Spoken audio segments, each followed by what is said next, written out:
అక్కడ చెప్పండి, హర్ ఘర్ తిరంగా ప్రోగ్రామ్ పెద్ద ఎత్తున చేస్తున్నారు. ప్రతి ఏటా కూడా పెద్ద ఎత్తున పాదయాత్ర కూడా చేస్తున్న పరిస్థితి. దీనికి సంబంధించి ఏం చెప్తారు మరి తెలంగాణ ప్రజలకు కావచ్చు, ఈ దేశ ప్రజలకు కావచ్చు, యువతకి ఏం చెప్పాలనుకుంటున్నాం? ముందుగా అందరికీ 79వ స్వాతంత్ర దినోత్సవ శుభాకాంక్షలు. దేశ ప్రజలందరికీ కూడా ఈ యొక్క స్వాతంత్ర దినోత్సవం సందర్భంగా ప్రధాని మోదీ గారు ఇచ్చినటువంటి పిలుపు మేరకు హర్ ఘర్ తిరంగా కార్యక్రమాన్ని మనం మొదలు పెట్టాము. ఎందుకోసం అంటే 75 ఏళ్ల స్వతంత్రం తర్వాత మన దేశంలో మనకంటూ ఒక మంచి పాలన వచ్చింది అన్న ఉద్దేశంతో ఆనాటి నుంచి ఇవాళ వరకు దాదాపు 4 ఏళ్ల నుంచి మనం ప్రతి సంవత్సరం కూడా జెండాలు ఎగరేస్తున్నాం ప్రతి దగ్గర కూడా. అంటే దేశవ్యాప్తంగా ఈ యొక్క ప్రోగ్రాం నడుస్తూనే ఉంది. అదేవిధంగా మన తెలంగాణలో కూడా నడుస్తుంది. ఇక్కడ మన బీజేపీ రాష్ట్ర కమిటీ తరపు నుంచి దీనికి ఒక కమిటీ వేశారు. దానికి సంబంధించి అక్కడ నుంచి కార్యక్రమాలన్నీ కూడా నిర్వహిస్తుంటాం మనం ఎవ్రీ ఇయర్. ఈ రోజు కూడా ఈసారి కూడా ఏంది అంటే ప్రతి సంవత్సరం లాగానే మనం ఈసారి కూడా ప్రతి ఇంటి పైన కూడా జెండా ఎగరాలి. జాతీయ జెండాకు ఎవరి కులం మత ప్రాంత భేదాలు ఏవి ఉండవు. కష్టపడి సంపాదించుకున్నటువంటి ఈ యొక్క మన భారతదేశ స్వాతంత్ర సంగ్రామంలో ఎంతోమంది అమరవీరులు వాళ్ళ యొక్క ప్రాణాలు అర్పించారు. తెలియని వాళ్ళు చాలా మంది ఉన్నారు, తెలిసిన వాళ్ళు కొంతమందే ఉన్నారు. కాబట్టి ఆజాదీ కా అమృత్ మహోత్సవ్ సందర్భంగా మన యొక్క దేశ ప్రధాని గారు ఏం చేశారంటే తెలియని అన్సంగ్ హీరోస్ అందరినీ కూడా వెలుగులోకి తీసుకురావడం జరిగింది. దానికి సందర్భంగా కూడా మనం జిల్లాలలో అన్ని దగ్గరలో మనము మొత్తం ఫోటో ఎగ్జిబిషన్స్ పెడుతున్నాము. అదేవిధంగా ఇవాళ ముఖ్యంగా విభజన గాయాల దినోత్సవం. మన దేశం విభజించబడినటువంటి రోజు ఇవాళ. మనం ఇవాళ సంబరాలు కాదు జరుపుకోవాల్సింది, ఒక మన మత ప్రాతిపదికన మన దేశాన్ని విడగొట్టినటువంటి చీకటి రోజు మనకి ఇవాళ.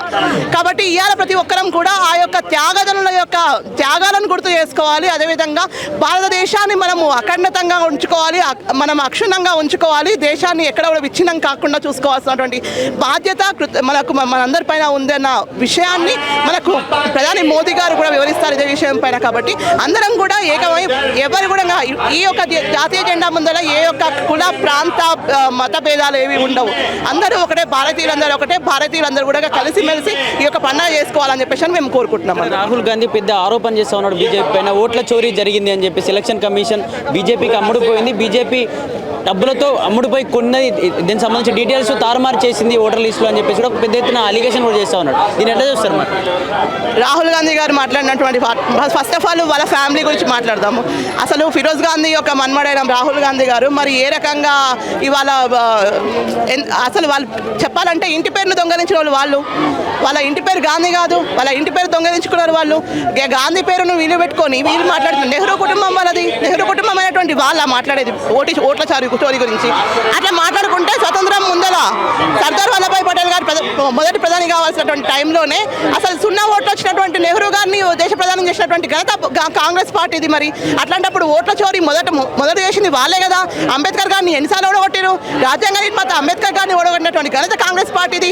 ఇవాళ మరి అట్లాంటప్పుడు ఓట్ల చోరీ గురించి మాట్లాడే అర్హత కానీ రాజ్యాంగం గురించి మాట్లాడే అర్హత వాళ్ళకు ఉందని చెప్పేసి మేము అనుకోవడం లేదు.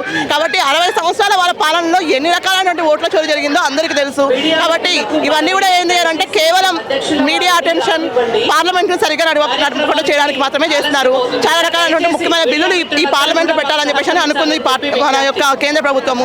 దాన్ని డిస్టర్బ్ చేయడానికి అని చెప్పేసి ఇవన్నీ చేస్తున్నారు తప్ప వేరే ఇంకోటి ఏం లేదు.